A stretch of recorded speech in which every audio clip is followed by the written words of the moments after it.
व्यापारियों का मुख्य संगठन है जो व्यापारी समाज के इतिहास को बदलने जा रहा है।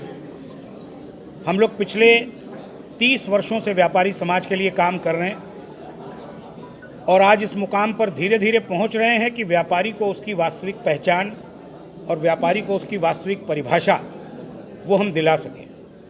हम बड़े गर्व के साथ ये कहते हैं कि जो सम्मान इस देश में सीमा की रक्षा करने वाले एक फौजी का है, एक आईएएस का है, एक आईपीएस का है, हमारे देश के व्यापारी का सम्मान उससे कम नहीं है।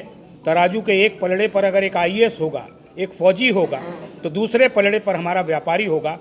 हम उस सम्मान के अधिकारी हैं क्योंकि हम देश को सबसे ज़्यादा राजस्व देते हैं, हम देश को सबसे ज़्यादा रोजगार देते हैं, लेकिन सम्मान के मामले में हमारा व्यापारी सबसे पीछे है। आज भी दुधारू गाय समझ के उसको दूहने का प्रयास किया जाता है। ये व्यापारी पंचायत ये संकेत दे रही है कि अब हम दूहने के लिए तैयार नहीं हैं। हम अपने स्वाभिमान को जगाकर व्यापारी को जो वास्तविक सम्मान देश में मिलना चाहिए उसको लेने के लिए आगे बढ़ रहे हैं। इसीलिए ये व्यापारी पंचायतें आयोजित हो रही हैं। दूसरा, देश में 5 राज्यों में चुनाव हो रहे हैं। उत्तर प्रदेश देश का सबसे बड़ा राज्य है।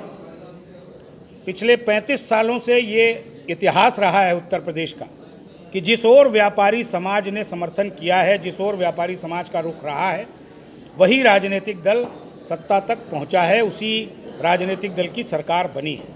और इस बार भी सन 2022 के चुनाव में भी निर्णायक भूमिका में उत्तर प्रदेश का व्यापारी समाज होगा।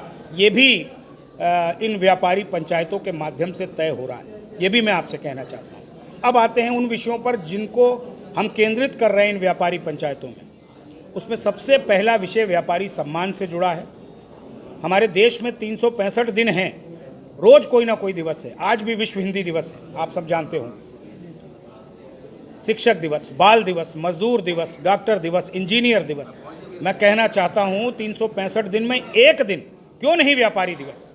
इसलिए व्यापारी समाज उठ करके खड़ा हुआ है, सरकार से मांग करता है कि 3 सितंबर को राष्ट्रीय व्यापारी दिवस घोषित होना चाहिए।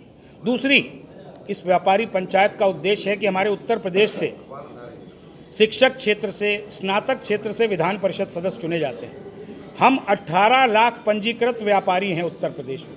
आज तक एक भी व्यापारी को अपने ही भाई को चुनने का अधिकार व्यापारी को विधान परिषद में नहीं मिला। हम मांग कर रहे हैं भारत सरकार से, हम मांग कर रहे हैं उत्तर प्रदेश सरकार से, संवैधानिक दृष्टि से 18 लाख व्यापारियों को ये अधिकार दिया जाए कि वो उत्तर